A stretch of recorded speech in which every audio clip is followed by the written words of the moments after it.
Starting this broadcast with the latest updates coming from Hong Kong as of now. A Hong Kong court has found 3 prominent pro-democracy activists guilty of taking part in a vigil which was marking the Tiananmen Square massacre. Now, what we know so far is that this includes media mogul Jimmy Lai and activists Gwyneth Ho and Chow Hang-tung. They have been convicted for inciting and taking part in an unauthorized assembly on June 4th last year.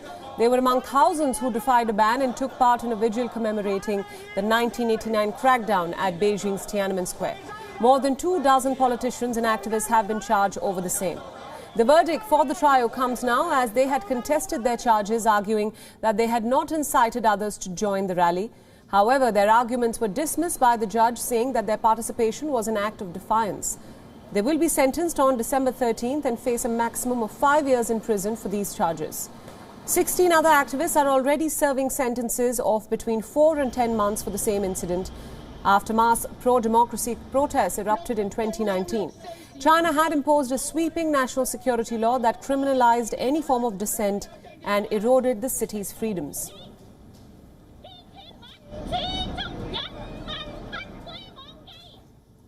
Now, for more on the story, our correspondent Richard Kimber is now joining us live from Hong Kong. Richard, thanks so much for joining us on WION.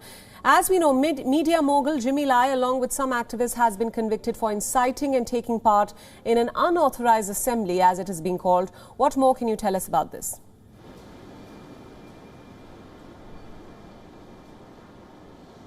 Yes, as you mentioned, this has been a widespread crackdown by police on this vigil that used to be an annual tradition in Hong Kong to commemorate the victims of the 1989 crackdown on protests in Beijing's Tiananmen Square. That's been going for years here, but just for the last couple of years, police have banned all forms of commemorative gatherings at that time of year, citing COVID-19 as the reason. Activists have always said that they think the police are using that as an excuse, and they've tried to hold vigils anyway, just as they did last year. Now, 3 of the main organisers of that vigil, Chow Hang-tung of the alliance that used to organise that vigil every year, Jimmy Lai, as you mentioned, the well-known democracy activist and media mogul, and a former journalist, Gwyneth Ho. They all tried to contest charges that they were trying to incite the public to join the commemoration, despite the fact that they knew, and everybody knew, that it had not been given police authority. The judge said that there was ample evidence to suggest that they were trying to get people to come along, including the fact that she said they turned up in person and were rallying people as people walked past the main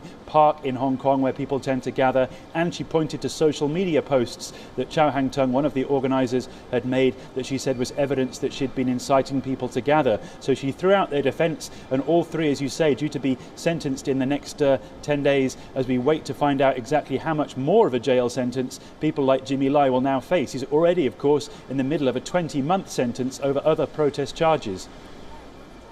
Legal recourse is available to Jimmy Lai and others as of now. And has the pro-democracy movement been all but squashed?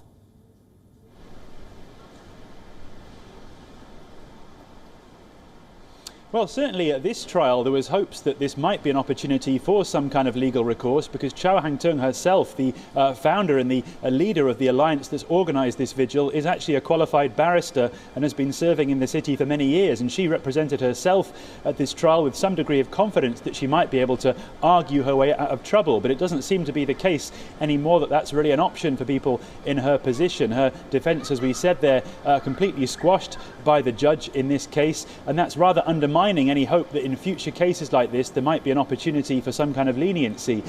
Jimmy Lai already serving, as I say, 20 months over other protest charges, but more importantly, he's yet to come to trial over 4 national security law charges. These are much bigger charges that carry individually up to life in prison as their maximum sentence. So these are the bigger charges that we're awaiting to find out how he'll be prosecuted against next year.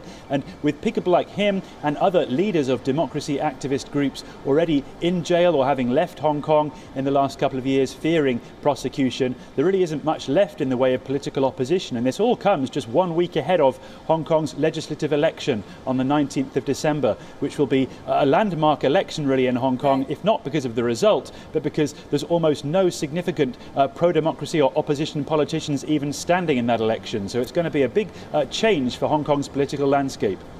Absolutely. Richard Kimber, thank you so much for all those inputs, and thank you for joining us on WION at this hour. WION World is now available in your country. Download the app now and get all the news updates on the move.